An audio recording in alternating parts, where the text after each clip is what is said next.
overseas program in general for about 17 years. I met JP first year in 2005 for the first time when I was a PhD student at Michigan State and taught for MAT in Plymouth, England. The program used to be in Plymouth. So while the program has gone through many locations, many directors and program coordinators, JP has been a rock for us, and from his moderate hikes to his sense of humor, JP has really shaped our experiences overseas. So thank you, JP, and we'll miss you.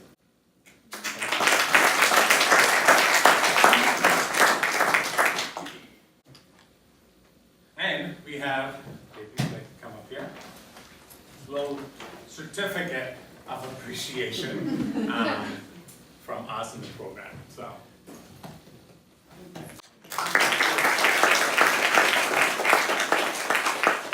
I had the pleasure to meet JP as an overseas student myself in 2010.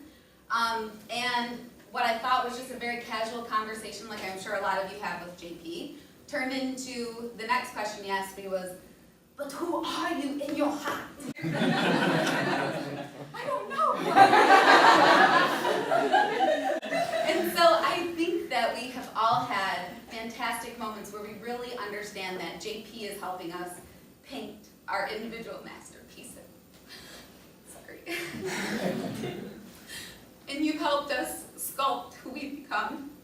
And we are so appreciative of all of the long walks you've taken with us to help us think about who we are, what story we're telling, and who we are going to, and how we're going to impact the world.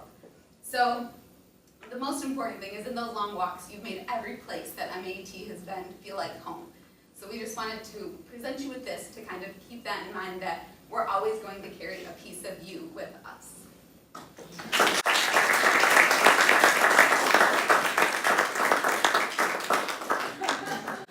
And now if you'll take a seat of honor. Because we all have special stories about JP. So we know we could not do this on our own. So JP, these are actually words that your overseas family has chosen to represent you by. And we have another special message for you.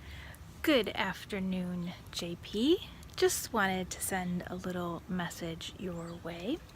You may remember several years ago in Rouen when our good friend, the chef, gave me this special bottle of wine. And I've been saving this wine for a very special occasion. And I've decided that occasion would be when you and I get the chance to meet again and sit down in a relaxed atmosphere like we've dreamed of doing for so many years, with this bottle of wine, a plate of cheese, and you and I can reminisce about all of the adventures that we've had together over the past several years. You are going to be greatly missed in the MAET world, but we are all sincerely thankful that our lives have crossed with yours. So until we meet again and we get a chance to open that bottle, I've opened this bottle of cranberry juice, and I would like to raise a glass to you and toast you and thank you for all of your love, support, humor, encouragement, and strength over the past several years. Chin chin. But in true MAT fashion, that just was not enough, Jason. We had to figure out how to express our appreciation for you. And so we decided what better way than to launch a global quickfire. So we asked all MAT alumni, students, and instructors, past and present, to contribute to a collective appreciation artifact that we could create for you. So across 134 locations worldwide, we have created this appreciation present.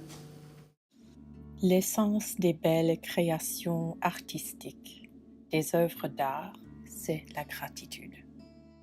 JP, nous sommes tellement reconnaissants que tu fasses partie de nos chefs-d'œuvre individuels et nous te remercions pour...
the parting glass. Oh, all the money that I ever spent, I spent it in good company. And all the harm that ever I've done, alas, it was to none but me. And all I've done, for want of wit, to memory now, I can't recall. So fill to me the parting glass. Good night and joy be with you all. Oh, all the comrades that ever I've had are sorry for my going away. And all the sweethearts that ever I had would wish me one more day to stay. But since it falls unto my lot that I should rise and you should not, I'll gently rise and I'll softly call. Good night, and joy be with you all. Good night, and joy be with you all. Good night, and joy be with you all.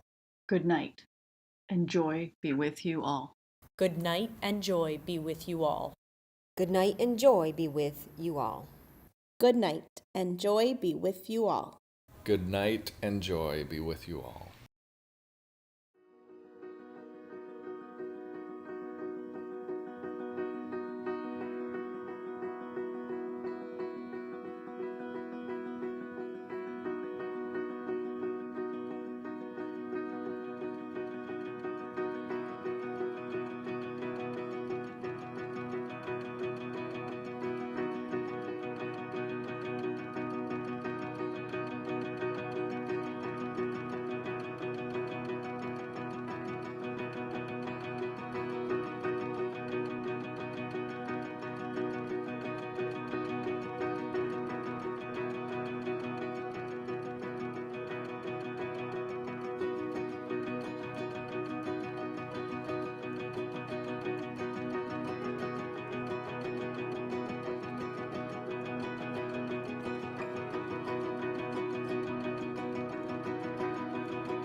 To us all, so special that still wasn't enough.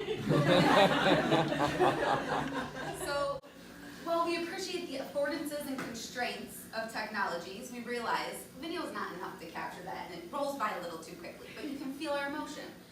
So, we created from all of this a book that once we get back to campus, we'll be printing at MSU Library. And it will be sent to you so that you always have a piece of East Lansing with you. So Michigan State Library has an espresso book machine, so we'll be finding a book for you and sending it your way. And that still wasn't enough. So we have another special message. Hey JP, you always went the extra mile for us and made our MAET experience that much more memorable. So to show you our appreciation to you, the alumni came together and we raised money to give you an experience you've never had before. For you and your wife to visit the Michigan State campus at East Lansing. We're excited to see you.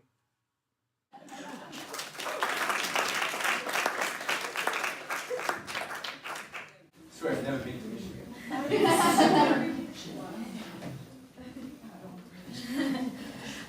JP, to show our appreciation for all that you've done for us over the years, we'd like to help bring you and your lovely wife to MSU's beautiful campus.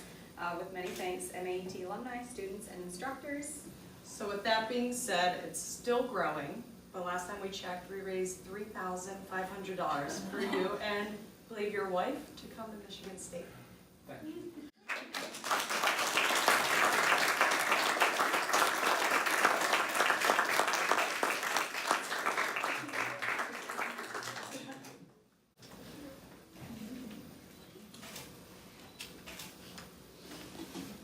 And a hug to you all. But we have time for that. On top of that, we have to tour this afternoon. Yes, we're looking forward to that. 1 hour of Zen before. Just the biggest. Merci.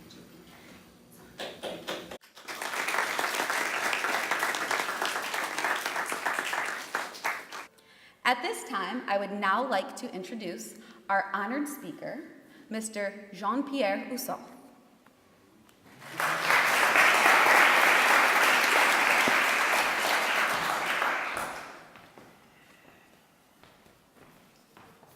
Yep, let's talk about being out of your comfort zone. Dear friends and family of friends. Well, I imagine that you expect me to tell you a lot of juicy stories and, of all my years, all my summers with MSU. And yeah, quite a few memories collected over the years. But I will talk to you first about a very naive young woman that I met in Rouen who walked out of the airport without her luggage. And her luggage was sent first to Germany and then was sent back to Michigan. I said, do you know where you have your luggage tag? Oh, no. But I'm so impressed to see what she has become over the years because she's with us today. And I really look up to her. She's grown a lot, for sure. Anyway, no, that was 9 years ago, right? And I would like, so one of our students had never done her laundry before, believe it or not. Yes, we had a few princesses on the program. And one day she was there in the laundry room and she said, JP, there is something wrong with the washing machine, as she was looking puzzled at her dirty laundry and the powder going around and around and around. I said, yes, sweetie, this is called a dryer. But there is some danger in doing your laundry and to use the dryer. A couple of years ago, I was in a hurry, so I had done my laundry, packed, I took everything from the dryer, just stuffed it into my bag. When I got home, I found a very minimalist pair of girls' underpants. I'm glad I got to them before my wife did, because it would have been hard to explain. I could also tell you about one of the girls that fell asleep while she was taking a shower very early in the morning because she was too tired. And she woke up when she banged her head on the shower door. Or being asked by a young man to give romantic advice, or, or playing matchmaker, which I've done also. And about quite a few young men or young women who found one another during the program, and some even ended up getting married. And I'm pleased to say that the tradition still continues, in spite of a real shortage of alpha males on the program. All right, so I won't go into the details about all those stories, and I won't tell you the one I removed from my notes before talking to you today. It's my secret diary. I will write my memoirs when I retire, for good. So Elizabeth, where is Elizabeth? Elizabeth, you asked me about what kind of advice would I give a young teacher. So rather, let me tell you what kind of a teacher I still strive to be after 40 years and 40 plus years of teaching.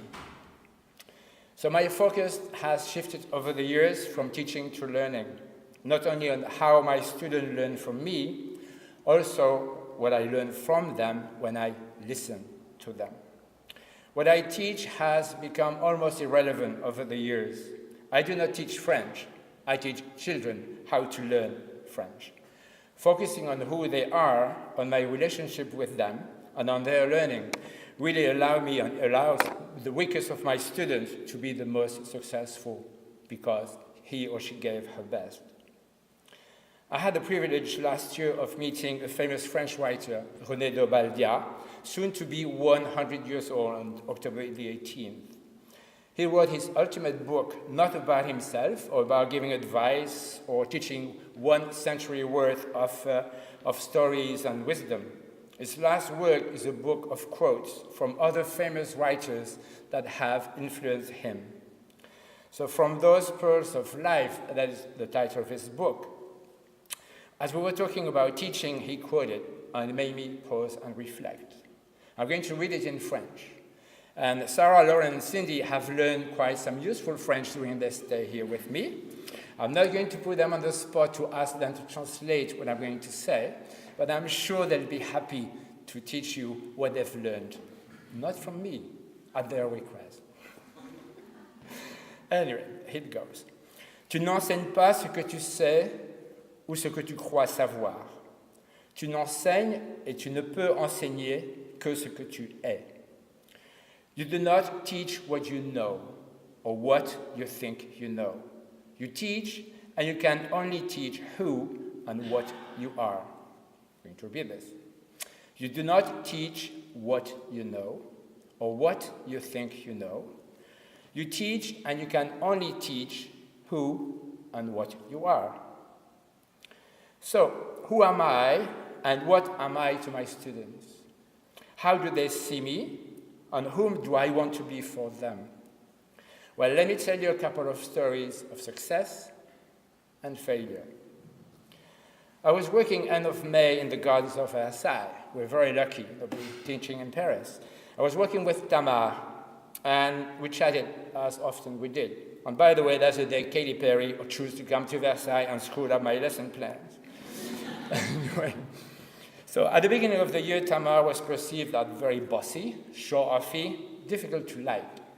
I saw her as being fragile, hurting, and in need of validation. She gradually started to like herself, and that day she said, Jean-Pierre, talking to me makes me feel better. She did not say, I feel better when you talk to me. She meant, I feel better because you listen to me. A couple of weeks later, I was with my 5th grader at sea camp in Brittany. After sailing, we always end up in a big seaweed fight or pushing each other in the water.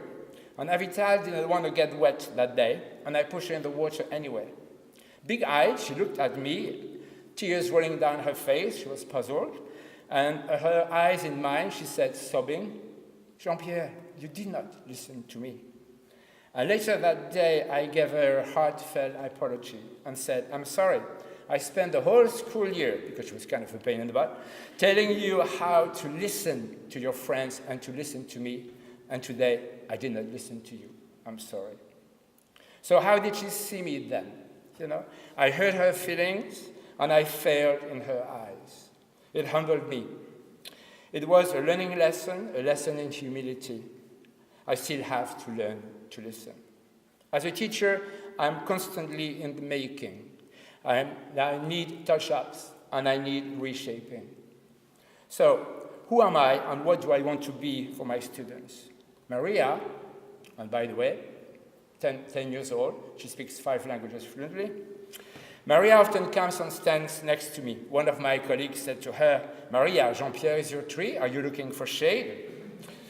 Yes, I want to be a tree for my students, spreading my branches to give them shelter when they have a rainy day. And I want my branches to filter the sun so it can dry their tears. So I want to be there for them, to hear and listen to those who call me silently, and help them find their own voice. And I want to be their voice and their champion when deemed by some of my colleagues not worthy of our time or our attention. In the process, my students do learn how to speak French. But would that be the same experience without the connections I strive to establish with each one of them? So back to you, my friends and colleagues. What kind of teachers are you?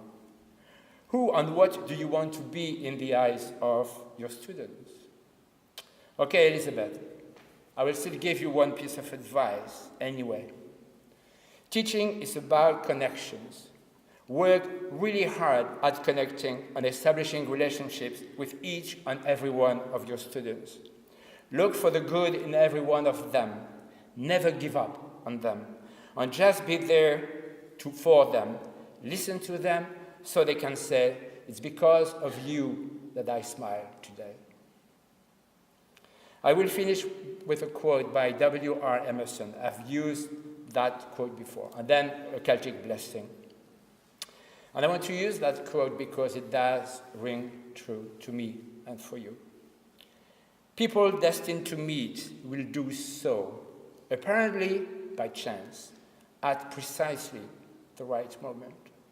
People destined to meet will do so, apparently by chance, at precisely the right moment.